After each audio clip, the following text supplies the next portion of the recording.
Good evening. Before I officially call the meeting to order, I wanted to acknowledge Superintendent Degner's absence tonight due to the recent passing of his mother, Teresa. The board extends our heartfelt condolences to Matt, Kate, Jack, Liz, and Alice, as well as their family and friends as they mourn the loss of the passing of their mother and grandmother. With that, I will call our special meeting of the Board of Directors for this Tuesday, June 2nd, 2026 to order. Thank you to those attending our meeting in person, joining us over Zoom, and staying engaged by watching the recording at a later time. I want to take a moment to introduce those seated at the table with me. To my right, we have Directors Horn Fraser, Eastham Williams. To my left, we have Vice President Abraham, Directors Finch, Lingo, and Board Secretary Colvin. And with that, the first item on our agenda is discussion item, the organization chart. I know Deputy Superintendent Ramey was going to add a few remarks.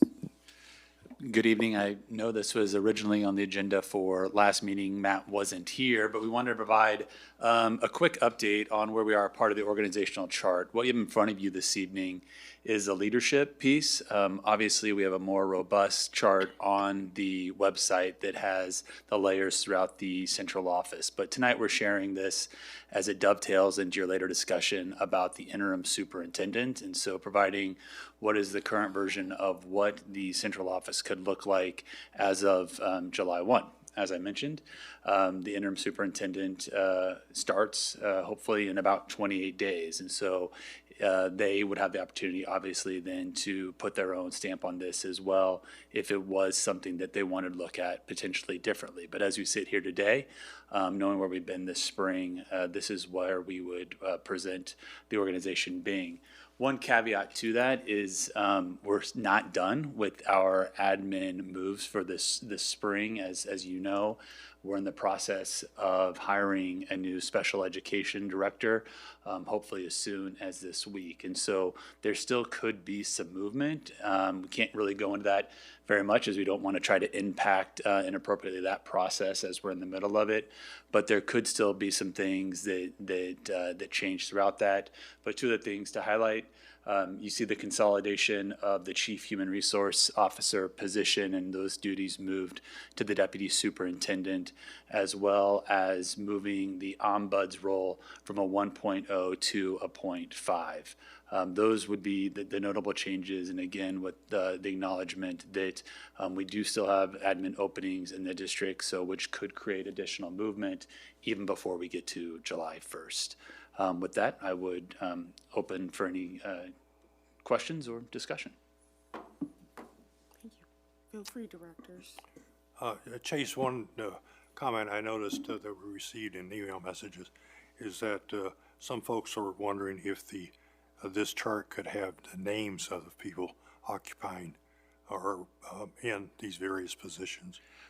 Yes, we can absolutely do that and make those additions. As I mentioned, we have a current version on the website, but the team's doing a nice job of going through and updating those, as we've made a number of moves here at Central Office, Director Eastham. And so we just want to be respectful of that process as we have people the opportunity to share with their colleagues or their families about what their new roles are. And so by July 1, when those pieces are settled, we can definitely have those updated with the names of folks not only in these spots, but as it trickles down through other layers of the organization as well. Well, thanks very much. Appreciate it. Sure.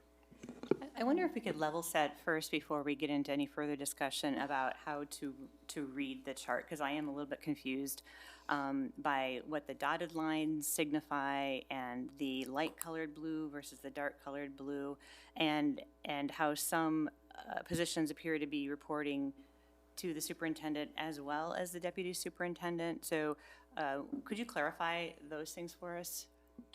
Sure. On the dotted lines, I mean, I think Director Finch, you kind of hit the nail on the head there, is that obviously at this level, there's a report to the superintendent, but then the dotted lines indicate where the supervision on a day-to-day basis would be from the deputy superintendent. And so you look at the executive directors for elementary, secondary, and student services. Those would report up daily functioning through the deputy, with the chief operating officer, the chief financial officer, and the executive director for community relations reporting up directly to the superintendent.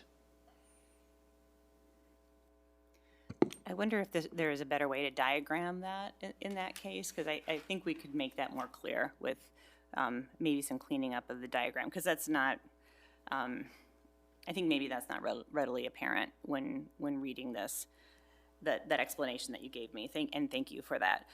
What does the light blue mean? Yeah, it was correct, and it was just more to differentiate in the alternating of different departments. As we've gone through different iterations and the boxes got moved around, I think we just didn't go back and clean up to alternate that to distinguish as you go through the chart how the different departments. And so that's another piece that we can definitely clean up Okay. as we move forward. So that's just more for readability? Yes. Okay, all And right. then to add on to your point about the first one and how we can make that more clear, how this will flow when we get it up and going is you'd have this overall vision, but then we would break it out so that you could click on the deputy superintendent and then you would see the different pieces that flow out of that position. So a more department by department look behind the main organizational chart page on the website. So there'll be sort of like drop downs? Yes. From it then, okay. Yeah. And Because that, another thing I was going to say, and that a lot of community members have commented on, is that it appears to be incomplete. There are a lot of positions missing. and that's correct. Okay, And the current one is more complete on the website right now, as it stands, I believe, today, with those types of drop downs, so you can see it by department as it stands. We really were just trying to show this again as we look at the interim superintendent discussion and kind of that highest cabinet level inside the organization. okay. I mean, I think this brings up, and this is just our first discussion. I want to make that clear to the community that this is just our first iteration of discussing this chart. I think it's going to need a lot of board input and a lot of revisions. I think there are people that were worried that we are approving this tonight and it's not up for an action item, correct? So one thing that I would say is that above the interim superintendent, just to make it complete, you should put the board, because the board is above the superintendent, and then above the board, we should remember, is the community. So that at the top of the organizational chart should be the community. So that is something that I would add to this. I'm going to let other people talk. I've got other things to ask, but I think I've taken enough time already. I think Jennifer is wanting to ask some questions. Okay. Well, thanks, Director Finch. I wanted to acknowledge, too, that we are looking ahead to having an external entity do an analysis of our organizational structure over the summer is what we're intending to do.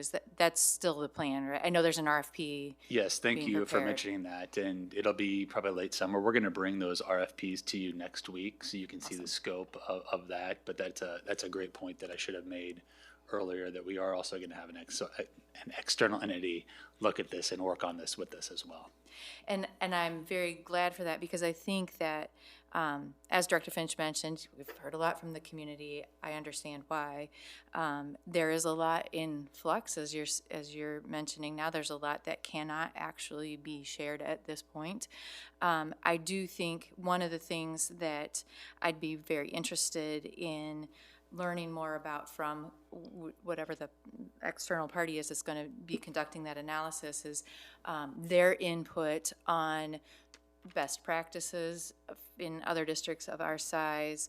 And one thing in particular is that we have at different points in our history combined some of the very chief roles that I think would be important to separate. I know we're trying to balance cost and efficiency and effectiveness.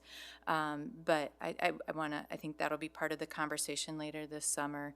And then I think too, it will be helpful in that analysis to have some further definition, or not, at least for the community's benefit, of some of the distinctions between some of the roles. I know that to some people, it's not obvious what the difference is between those who are dealing with different areas of curriculum, for instance, and then student success. I know there is a difference, and I know it's important, but I think we can do better at communicating to our community about that. But I'm very glad that this is getting started, and I'm eager to get engaged with whoever is going to be doing the analysis. Thanks. Quick clarifying question. Does the ombudsman person also report directly to the interim superintendent? Yes. Okay, because I know that you mentioned some of the people, but my understanding was that she. I'm sorry, yes. And so I wanted to clarify that that was the direct report also. I think Director Finch and Director Horn-Fraser did a good job of summarizing what this is, but just so that I understand, this is kind of just a snapshot of where we stand at this moment in time, but not necessarily the permanent organization structure that we intend to have going forward.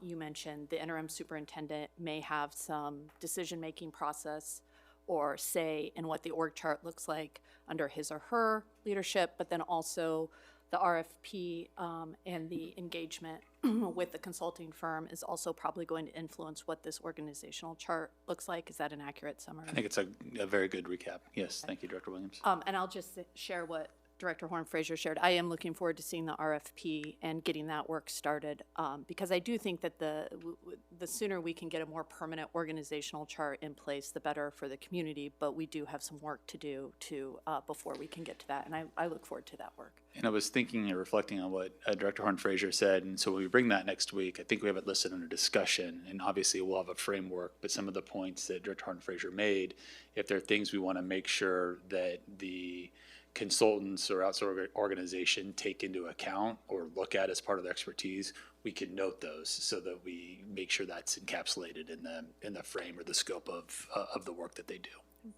Thank you. Is it really accurate that this is where we're at this time? That, Because fair it point. seems to me Right, that yeah. maybe there are some decisions that So need this to be made, is, right? this is Yeah. where our thinking is as of looking for July 1. Correct. There are some, Superintendent Degner is still the superintendent for one example. So no, we are not sitting with an interim superintendent at this time. But as of today, as we look forward, knowing there's still some positions moving around, this is how we see the cabinet as of July 1.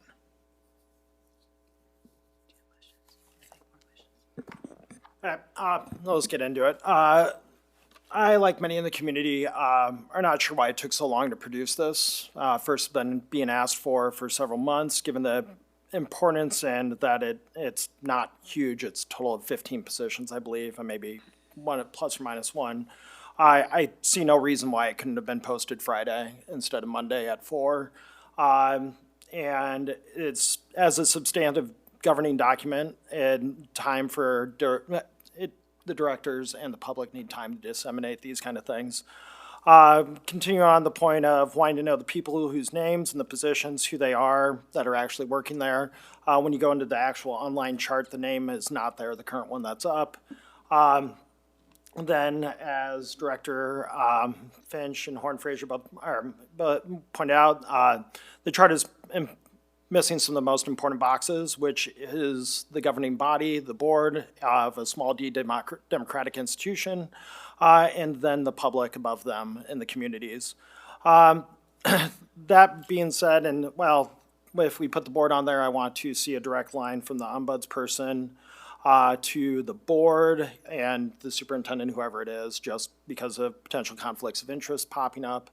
Then I have some questions to go through here. Looking at the chart, we already went through the deputy superintendent. Deputy superintendent will be in charge.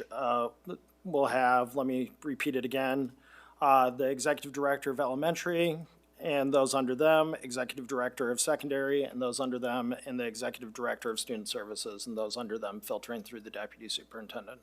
Is that correct? Okay, just double checking on that. And this is one that a lot of people have reached out or had questions about.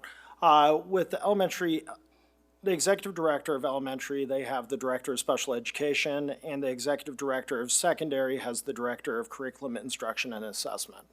And it's one of those things that, and I think they have a point, like, why doesn't it flow, why aren't both of those flowing into both executive directors? Because, secondary still has special education and elementary still has curriculum instruction and assessment. How does that work? Or how do you foresee that? How has it worked in the past? Anything that we can comment on it? We see ourselves as a very collaborative organization, and so how we work day to day and our ability to collaborate and work together as a team, there would be a lot of that. There'd be a lot of that on the organizational chart if we had everybody working. Yeah, about how we work together collaboratively on a day-to-day basis, and so. Yes, an organizational chart tells a story in terms of levels and hierarchy throughout an organization, but it can't necessarily capture the collaborativeness that we utilize and how we work across departments and how folks are working together in what they do. It really just helps delineate that flow up through the organizational chart more than how we work and collaborate each day. Okay, so this is more me just asking this for the community, so that even though it isn't a direct line, there'll be people from curriculum instruction that will be going through and talking to Eliza. I can tell Absolutely. you what our current Yeah, go ahead, please. structure actually Yeah. is that we meet, Lucas is currently the executive director of secondary, so with the special education, same thing with Carmen, is that we meet with them, that individual together. We meet with them separately. And so we'll meet like as an entire teaching and learning team with special ed, and then Lucas will meet with the special ed director in terms of secondary things. I will meet with that special ed director in terms of elementary things. But then when it's just that direct line, it's more of the evaluation piece and supervisor for concerns, coaching, those sorts of pieces is how we've delineated those two. But it is absolutely always collaborative, and we have individual meetings with those directors as it pertains to our specific educational level, if that makes sense. Director Lingo? Got it. No, that makes sense, and it's kind of what I expected, but there's enough people Yeah. reaching out that I wanted to make sure that information got out to them. Yeah, absolutely. And then my main thing, and the other thing that I really want to comment on is that I'm going to go out there and say that I would like to see a chief human resource officer on their own and not wrapped in. More or less, someone that is open to hiring applicants outside of ICCSD with background in human resources that has been certified or credentialed by the Society for Human Resource Management, or HRCI. Given the size, scope, and complexity and a lot of the things that are going on and discussed in the school district, and this is nothing against you, Deputy Director Ramey, but. It's all right, something- yeah. because I have those credentials, Okay. so I don't take So, that as offense got it. at all. So, but I'd still like to see it opened up and delineated across. Thank you. So I brought this up when we first talked about the organizational chart a couple of months ago. The fact that we've got positions that seem to be reporting to both the deputy and the superintendent, and how when, everyone's in charge, no one's in charge. So can you tell me again who is the actual supervisor that is doing the evaluations for this? And I'll call it level 2, because we'll say the interim superintendent is at level 0 and the deputy superintendent is at level 1, which I still don't like only having one at level 1. I wish that all of these high-level executive positions were at the same level. However, if you could just explain to us who would be doing the evaluation of the executive director of secondary, for example, compared to the COO? Sure. I mean, my honest answer for you, Director Finch, is I don't know. As we sit here without a permanent superintendent, it would be unfair for me to speculate in terms of how that individual wants the cabinet interviewed. They might want to interview everybody on this page. They might want to do some of them and have somebody else do some of them. And so really, I think that's a great question for the interim superintendent and how they want to break up those evaluative responsibilities. Okay, all right, so that's yet to be determined, and that makes sense. I do want to echo what Director Lingo said about the ombuds reporting to the board. I still feel that that is an important organizational structure to have. Annie, can you explain, I think, for the board and also for the community, what the rationale is for combining the deputy superintendent and the HR positions? I wonder if you could expound on that a little bit. Well, I mean, part of it was we were looking for reductions in the leadership team as part of the work that we did. And so as Matt looked across the team and worked with us on that, that was a spot where we saw, as Director Lingo talked about, someone with some outside background in an area that could be added to the work that was already going on. I think that, ideally, we would be able to have a more robust cabinet than what's on the page right now. But given where we are and the commitment to reduce at that level, the decision was made to where we could combine two positions was to bring those HR functions onto the deputy superintendent plate. And you think that that is something that is doable, that you can do both of those functions together? I mean, personally, yes. From an organizational structure point to what Director Horn-Fraser said earlier, we did do some research, and you do see a lot of districts where the deputy or the assistant superintendent does also have some of those responsibilities. And so, yes, I don't see that as being something that is completely out of line with other districts or something that I would look at as a problem for us moving forward. So will there be a new contract? Is this a new position, or you're just absorbing the HR responsibilities as part of your? I mean, well, first off, we shouldn't be talking about me individually, right? This is about a position in an org Yeah. chart. Okay. No, it would be an absorption into Sorry that if role. I That's asked all an right. improper question. Yeah. Okay. I have a question. As we continue to look at our org structure and dive into it more in depth later this summer with based off the RFP, is it possible to get the different iterations of our org chart to see where we started and how we've grown to where we are speculating will be as of July 1? Absolutely. I mean, I have to work with Kristen, but I think we can probably go back several years. I mean, I've been here since 2012, and the way that this level has ebbed and flowed and, expanded and contracted, I think that's a great piece of historical information that the consultants would want. I think they mentioned one group that we actually kind of talked with on the phone before deciding to do an RFP. That's one of the requests they made. They said, that's "We been want to see your historical comments look." from the community, just questioning how we've grown or shrank or the different roles and the different positions. I think that would be helpful as we dive into further discussion for that. Sure. I mean, to piggyback onto that, I think part of that importance is to also look at the amount of enrollment that we have as a school district and whether our administrative center is more reflective of what we hoped enrollment would be and what it is. As when you look at like K-5 enrollment, we're at the same level we were in academic year 2013.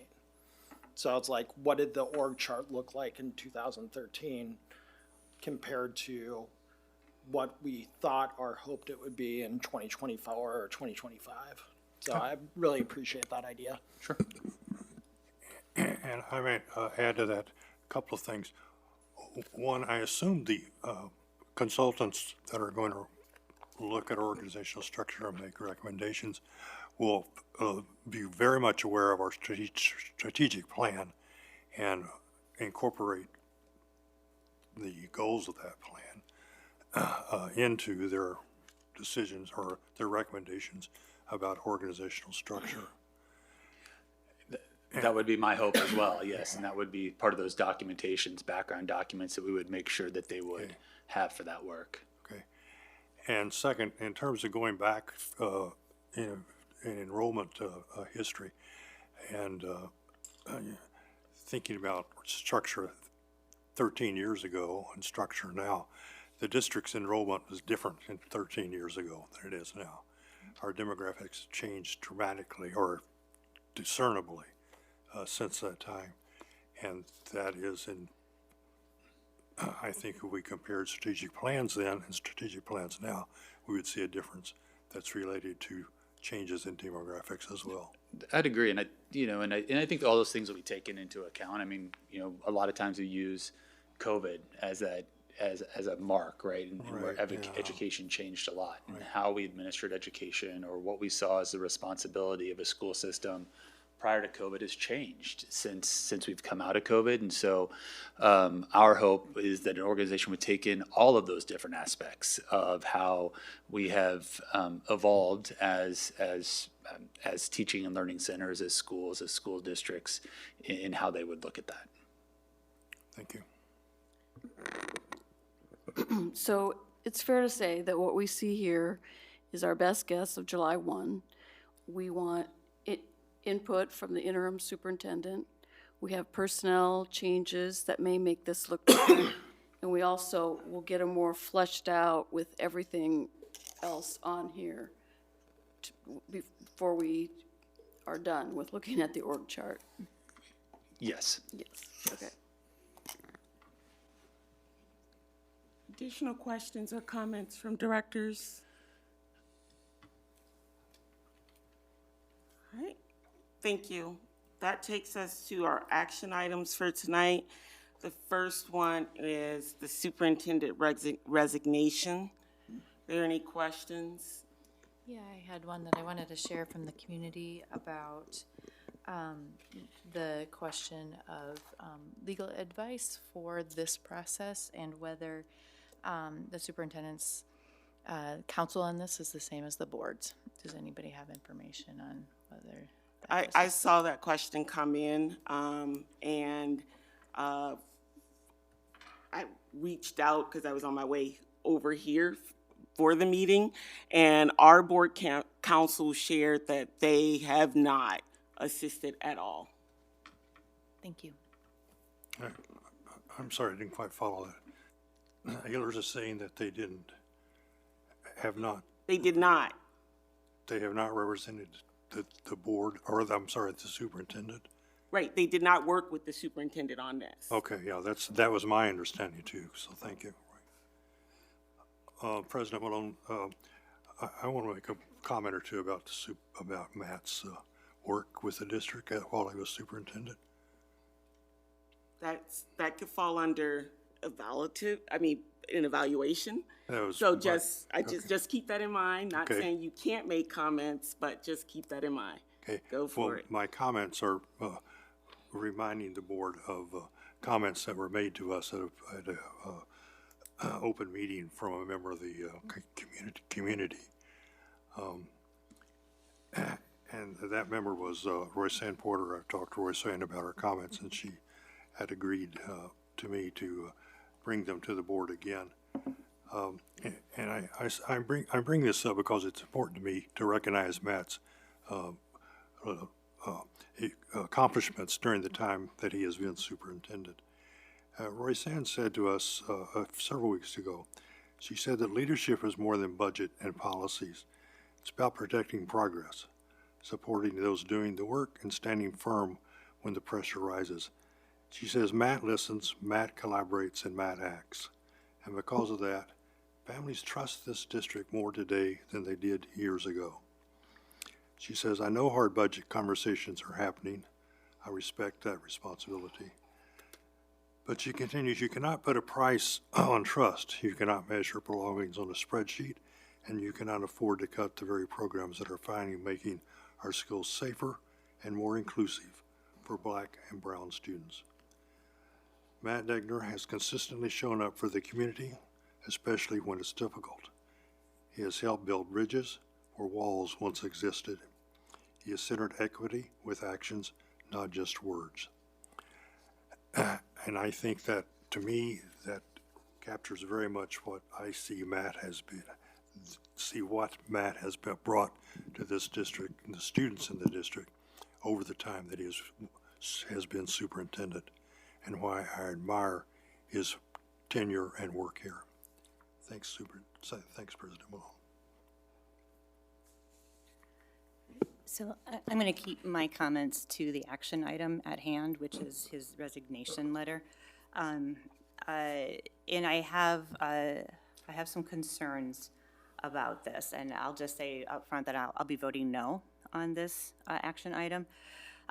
This is not a typical letter of resignation. I'm very uncomfortable with the conditions and the transactional nature.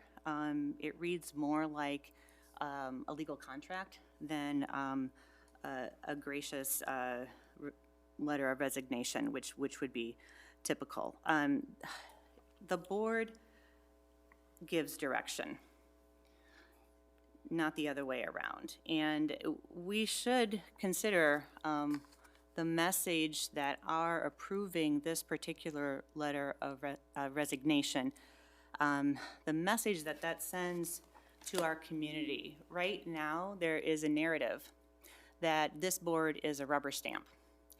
And I think by approving this transactional, conditional letter of resignation, we do nothing to dispel that narrative. I have lots of concerns. I'm the one that asked for the letter of resignation. I was not expecting this. I was expecting something different. I'll be voting no on this. If we want to table this and ask for a different one, and we come back with a more acceptable letter of resignation, I'll be happy to vote yes on that.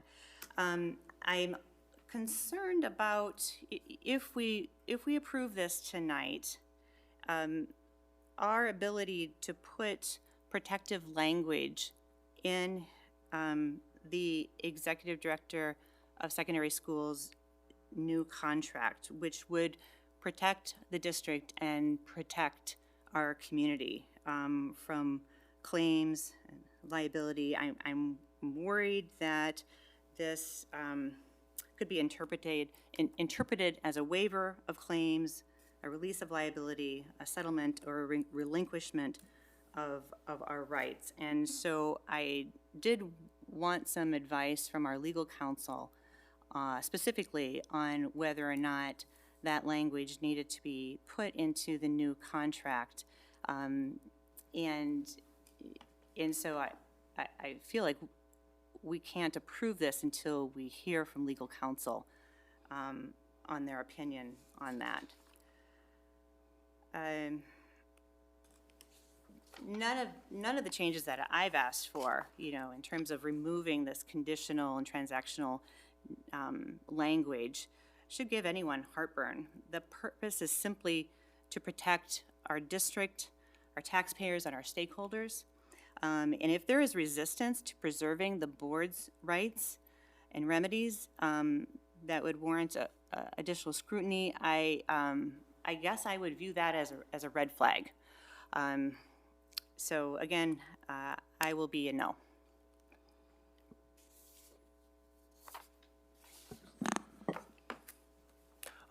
First, there's no salary specified, and I want to go through the salary schedule. So if you can help me with that, Chase Ramey, Deputy Assistant, whatever. Deputy Superintendent Ramey. When I looked at the pay chart for the administrative pay scale, according to the chart, it says ESC 2, Step 14, which shows $177,953. If you need to get a moment to bring it up. And this is this current year's salary, so I'm just trying to figure it out for the public. Oh, you're Yeah, I'm sorry. am I correct, or? I'm pretty sure, how about I just go through, and if you need to correct me, feel free. 177,953, is that what? Yep, you yep, said? 953. So the longevity is $5,575. So that is a total pay of $183,528. If it was this year, it would be 6% deferred compensation, so another $11,000. But for next year, it'll be $5,500. So either way, it will be one of the top paid positions in the school district. At the end of the day, I agree with what Director Finch said about making sure that we have full legal clarity in this. And the board is to direct, and when I read the contingencies, I feel that I'm being directed, and I am not going to be directed. Thank you. So I'd like to make 2 points. First of all, I find it surprising that we need additional legal clarity because there is an email that the board received from a board member that said, I would like to get recommendations from legal on including additional language in Matt's new contract that gives us the right to terminate should we find evidence in any subsequent investigation that he committed a violation of law, gross negligence, willful misconduct, fraud, or intentionally misled the board or public in his role as superintendent. We received an opinion from our attorney that that language was not necessary. There is no legal need to include additional language in the contract because we have existing authority to terminate employment in the event that any of those things exist. So I don't know why people on this board are asking for a legal opinion that we have already received and that they know that we have received. Second, the community is not a monolith, and why I listen to every single voice in this community. I make my decisions based on what I believe is in the best interest of the students and staff of our district. And that is how I vote at this table, not by what people want, but what is best for the Iowa City Community School District.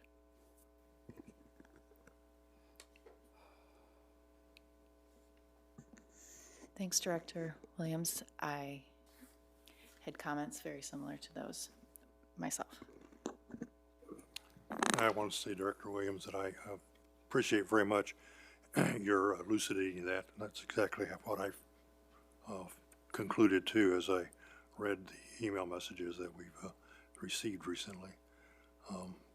And I certainly don't understand why I would think that moving a staff member from one position to another would change the board's rights under our just cause termination provisions in the contract, in any contract. So I don't see the reason to go in to try to do something that's already been done. So the reason I brought it up again was because that opinion was about the contract and not about the resignation letter. So I'm uncomfortable with the resignation letter, and I'll be voting no, because that's what I feel is best for this district and for our community. When this all started a few months ago, I put 3 things behind my desk. First is a picture of my 3 children. One's in 1st grade. The others will be hopefully going to school in Iowa City Community School District. The other is this Serenity poem that I recite to myself often. And then the last is 279.1, Organization Student Improvement Oversight. Number 3 says, a school corporation is entrusted, referring to the board, with funds for the purpose of improving student outcomes, including but not limited to student academic achievement and skill proficiency, and the board of directors of that school corporation is responsible to oversee this improvement, which is those public funds. Thank you.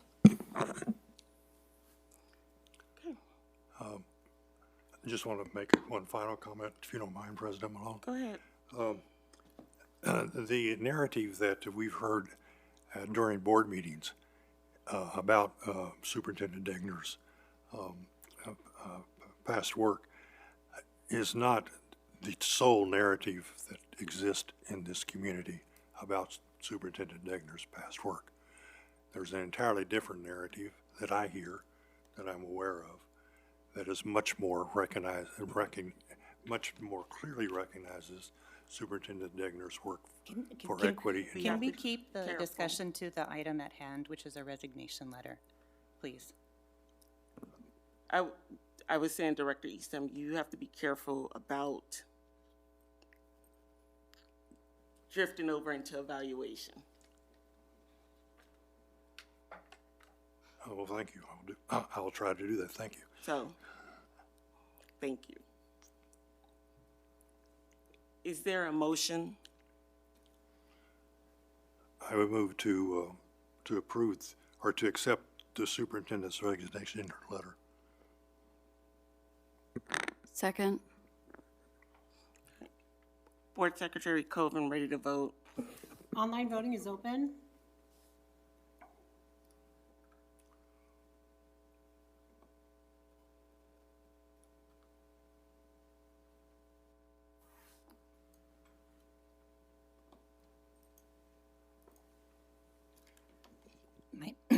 Mine's not coming up, I think. I'm a no. Thank you, Kim, Director thank Finch. you. Mine isn't showing up either. I'm a yes. Director Malone, yours hasn't come Oh, through. I voted yes. Thank you. All votes have been cast and the motion carries with Directors Abraham, Eastham, Horn, Fraser, Malone, and Williams voting yea, and Directors Finch and Lingo voting nay. Next up is the interim search contract, interim superintendent search contract. I don't know if directors had questions regarding it, but the first item that's titled Iowa City Interim Soup Search Agreement shows that the price would be $5,910.40. So I don't know if directors had questions, comments. If none, is there a motion? I guess my question is what kind of board involvement will be in this from the hiring firm? We are hiring them. I mean, based on what was shared, they will provide us with recommendations, resumes, names for us to meet and interview potential candidates. Okay. So is there any public, this is my first time on this rodeo, and I think for a lot of people in the room, it's their first time as well.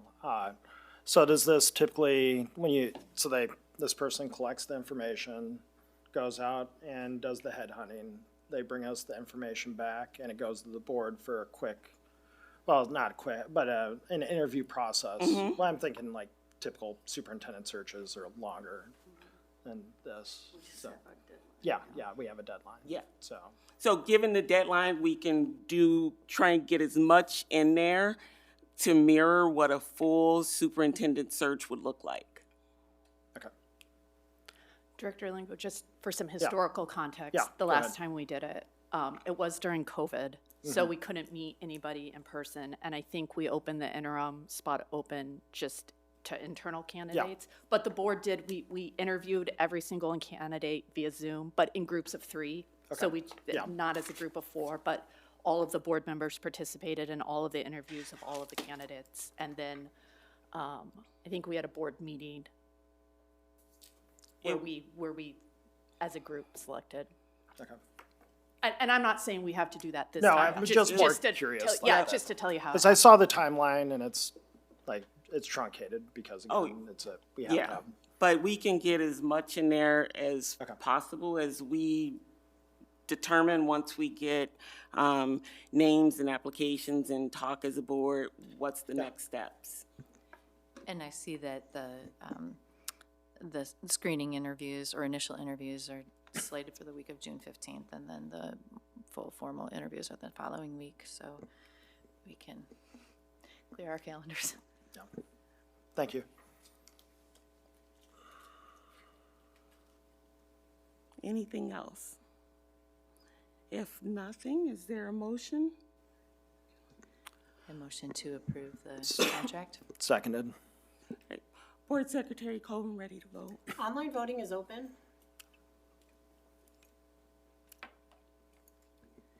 Kim, I'm a yes vote. Thank you, Director Finch.